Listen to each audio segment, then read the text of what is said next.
होते रहे, आप घबराए नहीं, मूर्ति के साथ बैठे रहे। मगर एक बात, उन्होंने पत्नी बहुत अच्छी लाई जिसको लक्ष्मी कहा गया है। तुम्हारी पत्नी को लक्ष्मी लाया ऐसा है नहीं, जैसे पियर में कोई इतना लाया नहीं होगा कि जिंदगी भर तुम कमा के खाओ, ऐसा लाया नहीं। गड़बड़ यही गड़बड़ है। उन्होंने जो शादी की, हिमाचल में जितनी संपत्ति है उतनी भारत में किसी पहाड़ में नहीं है। यहाँ की बेटी है वह, इसलिए हिमाचल ने अपना पूरा राज्य ही पार्वती को अपने दहेज में दे दिया था। इसलिए लक्ष्मी का अवतार मानी गई। इन्हें भगवान शिव जी को कमाने की चिंता नहीं है। और यदि घर में धन नहीं है तो जीवन अत्यंत दुखदायक हो जाता है। आपका यौवन बहुत अच्छा है, सुंदरता है आप में, जवान हैं आप, घर में बच्चे हैं, पत्नी स्वस्थ है, मगर यदि आपके घर में धन नहीं है तो जीवन में बड़ा ही तकलीफ रहती ही है। बेटे को कैसे पढ़ाएं, उनकी शिक्षा कैसे दें, हम उन्नति करना चाहते हैं तो कैसा उन्नति करें, यदि हमें अच्छा मकान बनाना है तो पैसों की तकलीफ, और सभी काम हमारे पैसों के बिना, धन के बिना अटक जाते हैं। और पूरा जीवन इन आर्थिक उन्नति के लिए प्रयत्न करते करते पति पत्नी दोनों मेहनत करते हैं, तब भी जिंदगी में पैसे इकट्ठे नहीं होते। बड़ी मुश्किल से पूरी जिंदगी में 1 या 2 मकान बनते हैं तो बनते हैं, न अच्छे कपड़े ला पाते हैं, न अच्छा त्योहार मना पाते हैं, न बैंक बैलेंस हो पाता है, न व्यापार चलता है, न नौकरी में उन्नति होती है, और जीवन में धन की कमी हिमाचल प्रदेश में बनी ही रहती है। ये तो पूरे भारतवर्ष में है।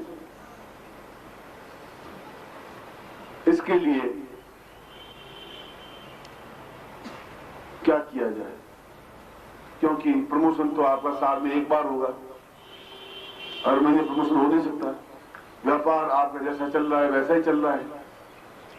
मेहनत आप बहुत करते ही हैं, मगर मेहनत करने के बाद भी यदि धन की प्राप्ति नहीं होती है तो हमारे भाग्य में कहीं न कहीं कोई विधाता ने ऐसी लाइन लिख दी है जिसकी वजह से हम जीवन में उन्नति नहीं कर पाते।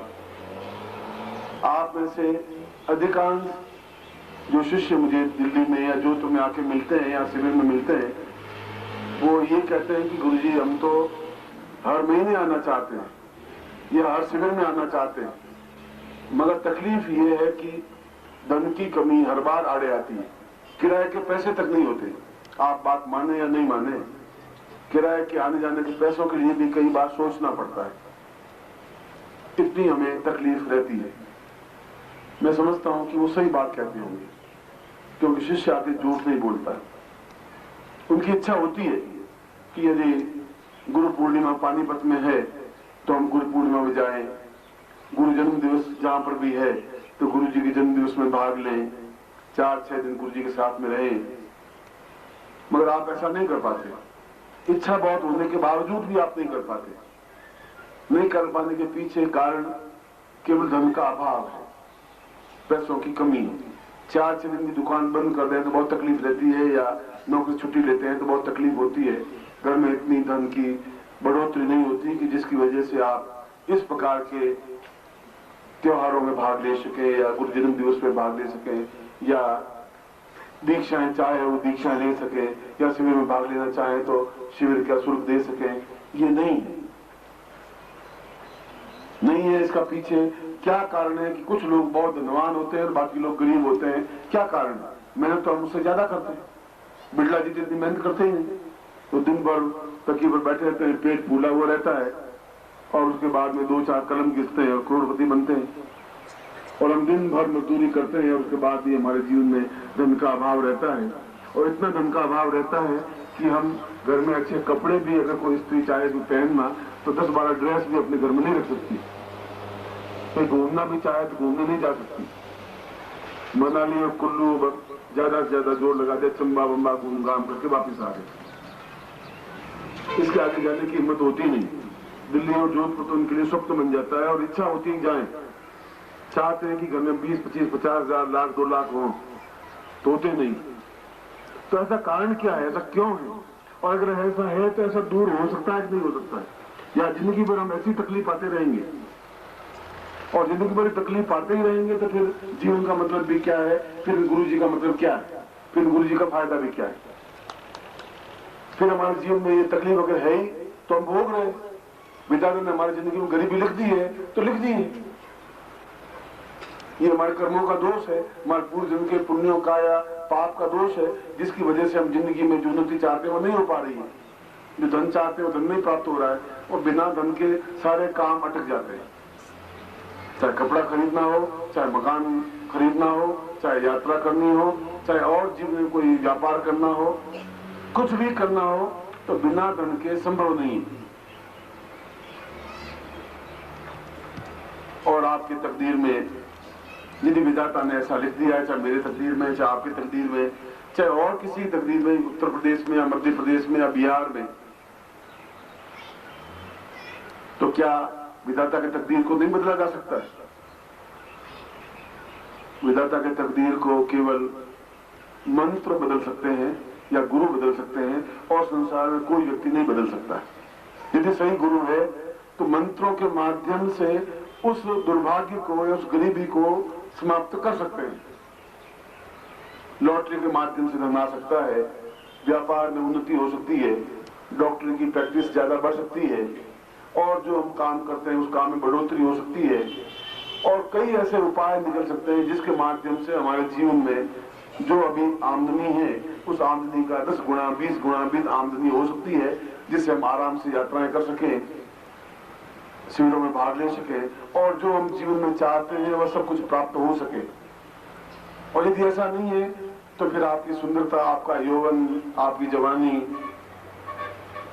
ये सब कुछ बेकार है। बेटे बेटियां ये सब कुछ बेकार है।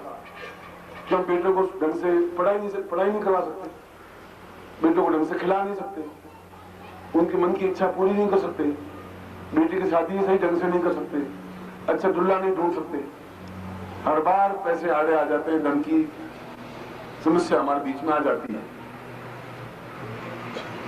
और जिंदगी के आपने जिंदगी में 40 साल 45 साल के आप हो गए और 45 साल में आपने मेहनत करने में कोई कसर नहीं रखी है। ऐसा नहीं कि आप मेहनत नहीं कर रहे हैं, मेहनत आप कर रहे हैं, मगर मेहनत करने के बाद भी जो उन्नति होनी चाहिए वो नहीं हो रही है।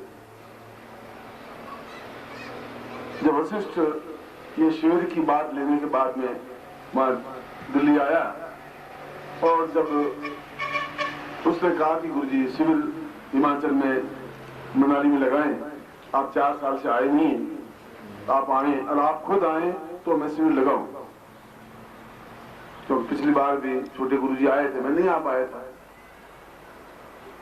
इस बार भी मैं संभव नहीं आ सकता था क्योंकि काम इतने अटके हुए थे कि उन सारे कामों को छोड़ छाड़ करके आना बड़ा डिफिकल्ट होता है, कठिन होता है। मुझसे 2 बातें कही थी वशिष्ठ ने कि एक तो गुरुजी आप आए तो मैं शिविर लगाऊंगा, एक बात। दूसरी बात, आपको ऐसा मंत्र दें जिससे कि मेरे जितने गुरु भाई हैं, जितने शिविर में भाग लेने वाले हैं, उनके जीवन की दरिद्रता या गरीबी दूर हो। कोई ऐसा चमत्कार दिखाइए कि उनके जीवन की दरिद्रता और गरीबी दूर हो, तो मेरा नाम भी हो कि मैंने शिविर लगाया, आपका नाम भी हो कि आपने ऐसा मंत्र दिया। अन्यथा तो शिविर में भाग लेके घर जाएंगे तो वही गरीबी उनको सामने फिर खड़ी हो जाएगी, तकलीफ हो जाएगी और वो रोने लग गया। रोने लगा आपके लिए कि मैं शिविर में मैं जिनको आज्ञा देता हूं, कहता हूं, दौड़ के आ जाते हैं, मना नहीं करते।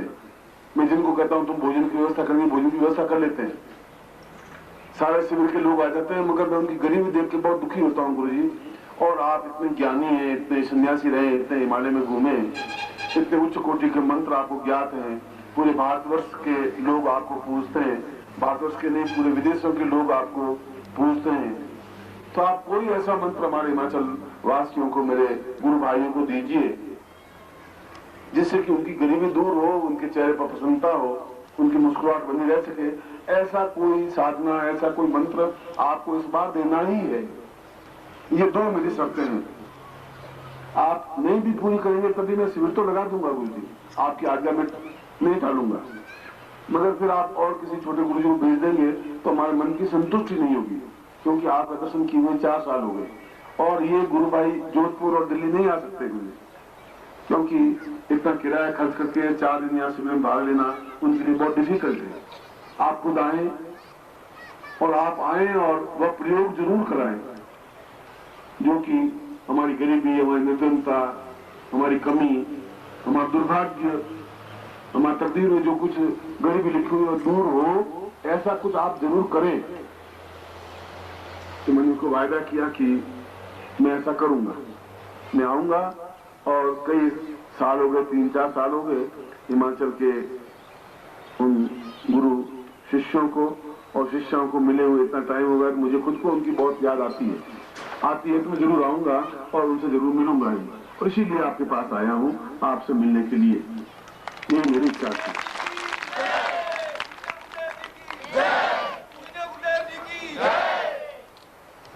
आज सुबह जब वशिष्ठ मिला तो गुरु जी तो पूछा मुझे, गुरु जी आपको कुछ याद है? मैंने कुछ बात कही थी। कुछ क्या बात कही थी? तुमने कहा था आना, मैं आ गया हूँ, और क्या कहना है? दोनों बार तुम बुला लेते, दोनों बार आ जाता हूँ, प्रवचन कर लेता हूँ, और क्या बात है? गुरु जी एक बात और आपको कही थी। और आप तुमने क्या कही थी भैया? उसने कहा गुरु जी मैंने कहा था कि ऐसा मंत्र, ऐसी कोई साधना आप जरूर करवाइए, ऐसा कोई मंत्र दीजिए, कोई ऐसी शक्ति ट्रांसफर कीजिए, कोई ऐसी चीज करिए जिससे कि इन लोगों की गरीबी दूर हो। मैंने आपको कहा था, तुमने कहा था, मैंने वायदा किया था तुमसे। तो गुरु जी कल तो आप चले जाओगे और हम वहीं के वहीं खड़े रह जाएंगे। मैं इनको क्या मुंह दिखाऊंगा, किस मुंह पे इनको आवाज दूंगा? आज केवल मेरी आवाज पे दौड़ते हुए पूरे हिमाचल से दौड़ते हुए आते हैं। तो आज आप ये बात तो आप जरूर करें, ये काम मेरा करना ही है। मैं आपका शिष्य हूँ, हर बार शिविर में आता हूँ और कई शिष्यों को अपनी तरफ से किराया देकर के लाता हूँ। भाई तुम्हारे पास किराया नहीं, चलो मैं किराया देता हूँ, चलिए। उनकी जड़ी बूटियों से इलाज करता हूँ, कोई पैसा नहीं देता हूँ। मगर आप इस बात को भी याद रखिए कि आप मुझसे ये वायदा किया था कि जब मैं यहाँ आया तो मुझे उसकी ये बात जो सुबह कही थी मुझे याद। वास्तव में कल शिविर का अंतिम दिन है, 24, 22, 23 और 24 3 दिन के लिए शिविर रखा था। अंतिम दिन में तो पूर्णाहुति होगी और दूसरे काम होंगे, तो ये बहुत बड़ा महत्वपूर्ण काम तो रह जाएगा, जो कि जीवन का सबसे बड़ा महत्वपूर्ण कार्य है, सबसे बड़ा मंत्र है, सबसे बड़ी साधना है। अगर यही नहीं करवा पाएंगे तो फिर जिंदा तो नहीं लेंगे, मगर वो जिंदगी नहीं है, वो तो एक अभिशाप है, वो जिंदगी की एक बड़ी कमी है, न्यूनता है। और ऐसा करके रोने लगा, और बिल्कुल जैसे औरत रोती है वैसे रोने लगा। मैंने मन में सोचा कि वशिष्ठ को इन गुरु भाइयों के प्रति कितना अधिक प्रेम है, कितना अधिक प्रेम है। उनके लिए इसके आंखों में आंसू बह रहे हैं, उनके लिए दुखी हो रहा है। अपने खुद ने मांगा, ये नहीं मांगा गुरु जी मुझे पैसा मिलना चाहिए, गुरु जी मेरे घर में धन होना चाहिए, ये नहीं मांगा।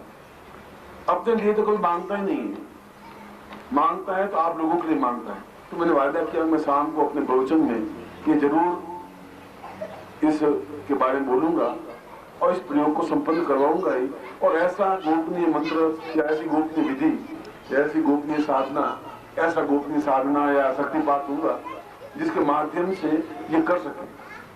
दूसरी बात उसने कही थी, गुरु जी बहुत लंबे छोटे मंत्र ये मेरे गुरु भाई नहीं जप सकते, या आप कहेंगे 6 महीने मंत्र जाप करना है तो 6 महीने मंत्र जाप नहीं कर सकते। आप ऐसा मंत्र दीजिए जो रोज 5-7 मिनट जप सकें बस, और इनके घर में एकदम उन्नति हो, इनको एहसास हो, इनको लगे कि वास्तव में इस मंत्र से उन्नति हुई है, सफलता मिली।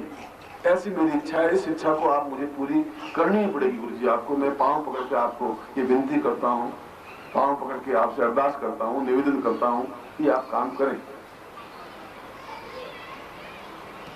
सद्गुरुदेव डॉक्टर नारायण दत्त श्रीमाली जी के दुर्लभ वीडियोस, पुस्तक, पत्रिका एवं साधना की निःशुल्क दीक्षा प्राप्त करने के लिए नीचे लिखे हुए नंबर पर वीरल पटेल जी को व्हाट्सएप पे अपना नाम और अपने शहर का नाम लिखकर भेजें। धन्यवाद।